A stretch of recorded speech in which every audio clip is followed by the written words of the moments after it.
वसंत पांडुरंग काठवले, माझं गाव भाताने. मी मागच्या वेळी सतत 3 वेळा मी निवडून आलेलो आहे. कारण काय मेन म्हणजे माझ्या पक्षांची मेहरबानी आहे का मला उमेदवारी दिली. तिन्ही पक्षाची म्हणजे शिवसेना, शेका पक्ष आणि काँग्रेस या तिघा मिळून कोणी विरोध न करता मला उमेदवारी दिली. त्यामुळे मी त्यांचे पहिला आभारी म्हणतो. आणि विकास व्हावा ही माझी इच्छा आहे.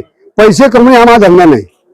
विकास झाला पाहिजे, तालुक्याचा विकास झाला हा माझा माझ्या विभागाचा मी नक्कीच विकास करीन हे मी तुम्हाला खात्री देतो. आता माझ्या पाठी लोक आहेत.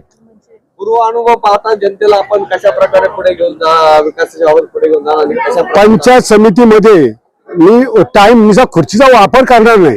खुर्चीचा काहीतरी उपयोग करून घेईन मी. कारण खुर्चीचा काय नुसतं लोक निवडून येऊन काय फायदा नाही. पैसा मागे लागणार माणूस मी नाही.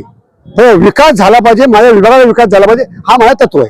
पनवेल पंचायत समितीचे उपसभापती पद आपल्याकडे होते आणि उपसभापती असताना ही निवडणूक अतिशय चुरशीची होणार आहे आणि प्रतिष्ठेची निवडणूक असल्या कारणाने सर्व तालुक्यात लक्ष तुमच्या निवडणुकीकडे लागलेलं आहे. कशा पद्धतीने पाहता या निवडणुकीला?